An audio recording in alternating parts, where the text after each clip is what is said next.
My all YouTube viewers, कैसे हैं आप? मैं बिल्कुल ठीक ठाक हूँ अल्हम्दुलिल्लाह। एंड आई होप कि आप सब भी ठीक ठाक होंगे, खुशबाश होंगे। और मेरी तरफ से आप सबको जुमा मुबारक हो। आई होप कि सब ने घर में ज़ोहर की नमाज़ पढ़ी होगी। अगर हम मॉस्क में पढ़ने के लिए जाते हैं तो वो जुम्मा होता है, अगर हम घर में पढ़ते हैं तो वो ज़ोहर की नमाज होती है। तो यहाँ पे नाश्ता करके हम लोग फारिग हुए थे। नाश्ते में आज हमारी बाकरखानी खाने को बहुत दिल चाह रहा था और ये हस्बैंड के एयरपोर्ट से लेकर आए थे और बहुत मज़े की होती है। उसके बाद मैंने यहाँ पे अपना सूट निकाला था एक पहनने के लिए, और ये उन्हीं सूट्स में से हैं जो मैं आपको पहले अपने समर कलेक्शन क्लॉथ का रिव्यू दे चुकी हुई हूँ। अगर किसी ने नहीं देखा तो जाकर देखिएगा, उसमें मेरे सारे समर क्लॉथ की कलेक्शन का रिव्यूज़ हैं। और उन कपड़ों को देख के, उस व्लॉग को देख के आपको क्लॉथ के बारे में बहुत सारे रिव्यूज़ मिल सकते हैं और बहुत सारे क्लॉथ बाय करने के आइडियाज़ मिल सकते हैं। और बाकी आप सब भी बताएं, आप सब कैसे हैं, आपकी लाइफ कैसी जा रही है। मेरी दुआ है कि हम सब की लाइफ बहुत ज़्यादा अच्छी हो जाए और ज़िंदगी में जितनी भी परेशानियां और मुश्किलात हैं वो जल्द अज जल्द ख़त्म हो जाए। और यहाँ पे लॉकडाउन 100% फिनिश हो चुका है। I mean lockdown completely finish हो गया है और आप लोग बच्चों को कहीं भी लेकर जा सकते हो।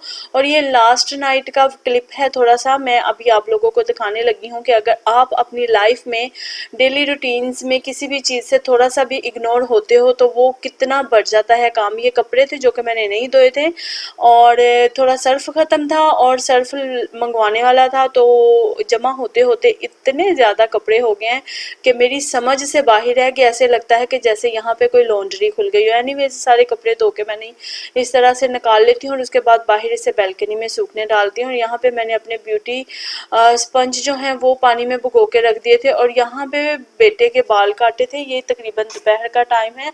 बेटे के बाल काटे थे हम लोगों ने घर में, हम लोग बाहर से नहीं कटवाए क्योंकि हस्बैंड कह रहे थे कि अभी उनका दिल नहीं मारना कि वो बाहर से बच्चे के बाल कटवाएं।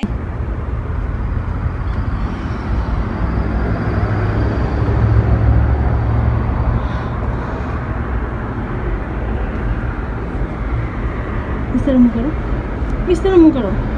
नहीं बेटा, इस तरह मुँह करो। बाबूजी इस तरह मुँह करो ना। नहीं करना। बाल काट कर फारिग होने के बाद मैंने यहाँ पे दोपहर का खाना रख दिया था जिसमें मैंने बनाए हैं दाल चावल। दोपहर में मोस्टली जो लोग भी मेरा व्लॉग देखते हैं वो देखते ही होंगे कि दोपहर में हम लोग सिर्फ राइस ही खाते हैं। हम रात में राइस नहीं खाते, रात में हम सिर्फ रोटी ही खाते हैं क्योंकि जिस दिन हम रात में राइस खा लेते हैं तो हमें आधी रात को भूख लग जाती है। और यहाँ पे मैं बना रही हूँ चिकन शाह सिल्क, और इसके लिए मैंने चिकन क्यूब्स ले लिए थे।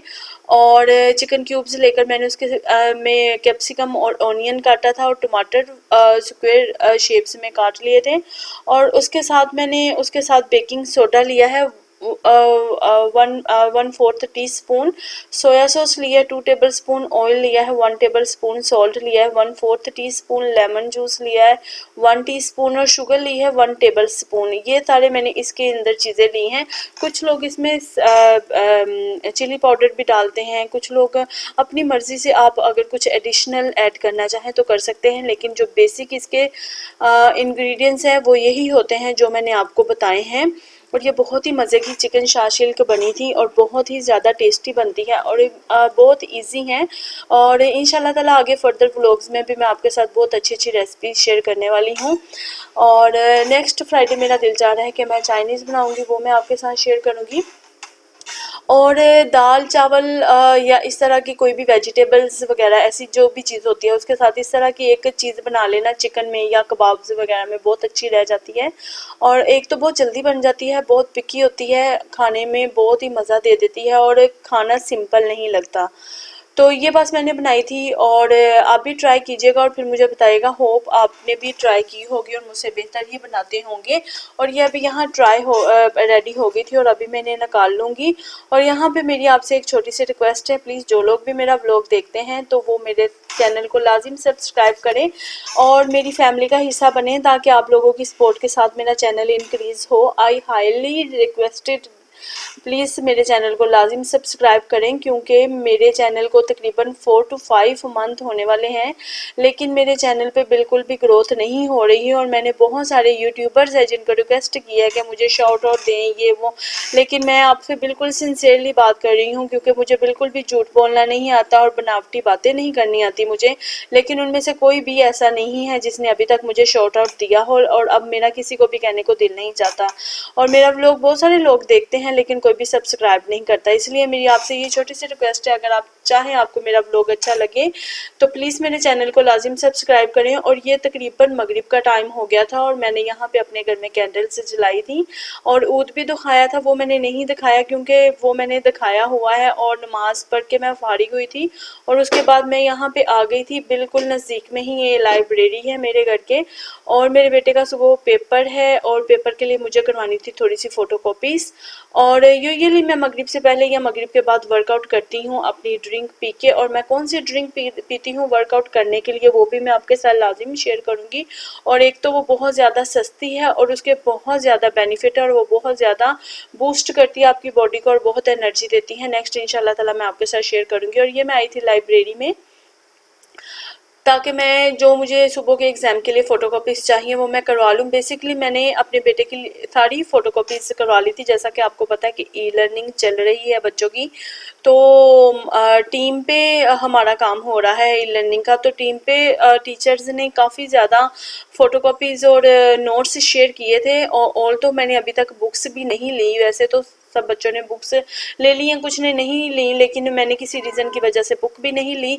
तो मुझे फ़ोटो कॉपीज़ ऑलरेडी तो मैंने सारी करवा ली थी, लेकिन उनमें से एक दो थी जो मैंने नहीं करवाई थी और उनकी मुझे ज़रूरत थी। तो मैंने कहा चलो कि आज मैं वर्कआउट नहीं कर सकती, वैसे ही भी फ्राइडे को ऑफ रहता है, वर्कआउट नहीं करती, एक दिन जो है वो मैं वर्कआउट नहीं करती। और मैंने कहा चलो थोड़ी वॉक भी हो जाएगी। और यहाँ मैं आई थी और देख रही थी और यहाँ पे इतनी महंगी चीज़ें लगी हुई थी। आई मीन मैं डिक्शनरी के लिहाज से जो भी अभी तक अपने बेटे की चीज़ें लेती हूँ वो मैं लेती हूँ केयर फोर से, लेकिन यहाँ पे सारी चीज़ें बहुत ज़्यादा महंगी लगी हुई थी। एनीवेज मैंने यहाँ पे अपने बेटे की फ़ोटो कॉपीज़ करवाई और फ़ोटो कॉपीज़ करवाने के बाद मैं घर आ गई और यहाँ से मैंने कुछ भी नहीं लिया। मेरा ये इरादा था कि मैं शायद कुछ पेन्स लूँ, कुछ नोट्स लूँ। मेरे बेटे को कलर्स वाले चाहिए थे पेपर्स, तो वो मैं केयर फोर से 10 dirham के ले लेती हूँ और इतने ज़्यादा आ जाते हैं, लेकिन यहाँ पे वो भी बहुत एक्सपेंसिव लगे हुए थे। सारी चीज़ें बहुत एक्सपेंसिव लगी हुई थी। और यूजुअली देखा गया है, यहाँ पे मैंने यूएई में देखा है कि ये जो लाइब्रेरीज़ हैं इनमें चीज़ें जो हैं वो महंगी लगी होती हैं। अगर हम लोग मेरा एक्सपीरियंस या तो आ जाके बेबी शॉप का है, वहाँ पे भी बच्चों की चीज़ें लगी होती है, और मेरा एक्सपीरियंस है केयर फोर का। लेकिन केयर फोर वगैरह में आपको इतनी वैरायटी नहीं मिलेगी। यहाँ पे वैरायटी बहुत ज़्यादा है, इस लाइब्रेरी में हर तरह की चीज़ मिलती है, लेकिन केयर फोर के पैसों के बिनिस्बत यहाँ पे चीज़ें जो हैं वो महंगी हैं।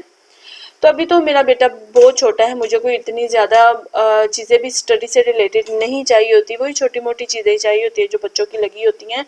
और डिस्काउंट सेंटर से भी अच्छी मिल जाती है, लेकिन मैंने डिस्काउंट सेंटर से भी कभी नहीं ली, मैं केयर फोर से ही लेती हूँ। और वहाँ पे ऑफर्स में हमें बच्चों की काफ़ी अच्छी चीज़ें मिल जाती हैं।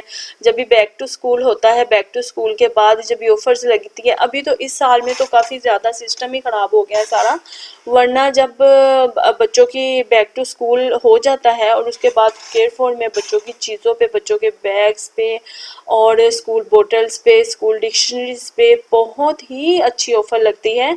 और इंशाल्लाह ताला नेक्स्ट अगर कभी लगेगी तो मैं आपको दिखाऊंगी। पिछले 3-4 सालों से तो मैं ऐसा ही कर रही हूँ कि मैं केयर फोर पे जब वो तकरीबन इतनी ऑफ़र लगती है कि आपको 5 dirham 10 dirham की चीज़ मिलेगी और इतने इतने अच्छे बैग्स, ब्रांडेड बैग्स आपको मिलेंगे।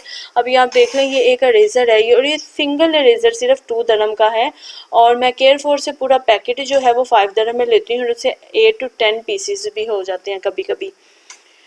तो ये बस आपको दिखा रही हूँ यहाँ की लाइब्रेरी की, यहाँ पे ऐसी लाइब्रेरी होती हैं, अच्छी हैं, लेकिन अभी आपको पता है जैसा कि हर जगह पे काम जो है वो बहुत ज़्यादा डाउन है, चीज़ों की रीसेल बहुत ही ज़्यादा कम है। लेकिन यहाँ पे कुरान मजीद बहुत ज़्यादा प्यारे लगे हुए थे। ऑल्दो दूसरी जगहों पे भी काफ़ी ज़्यादा अच्छे लगे होते हैं। एक दफ़ा मैंने मिर्तब सिटी सेंटर में एक बुक शॉप पे कुरान मजीद देखे थे, तो मेरी तबीयत खुश हो गई थी। माशाल्लाह कुरान मजीद तो किताब ही ऐसी है, वो बहुत ही ज़्यादा प्यारी होती है, लेकिन वहाँ पे बहुत ज़्यादा प्यारे कुरान मजीद लगे हुए थे। उसके अलावा यहाँ पे इनकी हिस्टोरिकल बुक्स लगी हुई थी, अरेबिक बुक्स लगी हुई थी, जो कि अरेबिक तो मुझे नहीं आती और मुझे इतनी डिफ़िकल्ट लगती है, लेकिन मुझे शौक़ बहुत है अरेबिक सीखने का। तो इंशाल्लाह ताला आने वाले वक्त में अरेबिक भी सीखूंगी। और अभी यहाँ पे दिखा रही हूँ आपको बच्चों की बुक्स, जो कि 40 दरम की 30 दरम की एक सिंगल बुक लगी हुई थी। तो यहाँ शारजाह अजमान में भी शॉप्स हैं, लाइब्रेरी हैं, बच्चों की बुक्स की किताबों की दुकानें हैं। वो इतनी महंगी नहीं है, लेकिन आई डोंट नो कि ये वाली क्यों इतनी महंगी है। और ये कुरान मजीद की लगी हुई है कि आप यहाँ पे कुरान मजीद रख के पढ़ सकते हैं। उसके अलावा ये बच्चों की टेबल चेयर लगी हुई थी स्टडी, और ये सारी लगी हुई थी। ये देखें, मैं आपको ये कुरान मजीद दिखाती हूँ, और माशाल्लाह से ऐसा कुरान मजीद ऑलरेडी मेरे घर में है। और अल्हम्दुलिल्लाह इस दफ़ा तो जो कोरोना वायरस ने हम लोगों की अकलें टिकाने लगा दी हैं, हमें बहुत ही ज़्यादा कुरान मजीद पढ़ने को दिल चाहता है। और ये मैं अभी आपको दिखा रही हूँ, ये तकरीबन 40 दरम की लगी हुई है बुक रैक्स जो है। और मैंने आइकिया से सिर्फ 10 दरम का ये बुक रैक लिया हुआ है, जो कि मैंने शायद आपको पहले मेरी वीडियोस में देखने को मिला भी हो। और इसकी क्वालिटी में इतना ज़्यादा डिफरेंस है। ये बिल्कुल चीप क्वालिटी का ये बुक रैक पड़ा हुआ था और 40 दरम का था, और वो मैंने आइकिया से सिर्फ 10 दरम का लिया था, और वो बहुत ही ज़्यादा हाई क्वालिटी का, अच्छी क्वालिटी का था। तो बस ये था। ये यहाँ पे बुक्स भी मुझे कुकिंग की बुक्स नज़र आई थी, अरेबिक डिशेस की बुक थी और काफ़ी अच्छी थी। और मैंने सोचा कि मैं आने वाले वक्त में यहाँ से एक बुक लूँगी अरेबिक डिशेस की। हम लोग यूट्यूब पे चाहे जितनी भी रेसिपीज़ देखते हैं, लेकिन अगर इस तरह की बुक्स ले ली जाए तो काफ़ी ज़्यादा अच्छी रहती हैं। मुझे याद है शादी से पहले मैं कुकिंग की बहुत सारी कॉपी बुक्स लेती होती थी पाकिस्तान में। जब भी मैं यूनिवर्सिटी में जब मैं पढ़ती थी, जब भी मैं लेने ले जाती थी अपने लिए, उर्दू बाज़ार से कोई भी बुक लेने जाती थी, तो मैं इस तरह का नावल और अफसाने की किताबों के साथ ऐसी कुकिंग बुक्स भी लाजिम लेती थी। और यहाँ पे मैं अपने बेटे की करवा रही थी फ़ोटोकॉपीज़, जो कि आदमी कर रहा था। और यहाँ भी इतनी अच्छी क्वालिटी की फ़ोटोकॉपी भी नहीं हुई। हस्बैंड इससे पहले शारजा से फ़ोटोकॉपी करवा के लाए थे, वो बहुत अच्छी थी। तो यहाँ पे मैं अपने व्लॉग को करती हूँ एंड। अपना बहुत सारा ख्याल रखिएगा, दुआ में याद रखिएगा। मिलती हूँ आपके साथ अगले व्लॉग में। अल्लाह हाफिज़।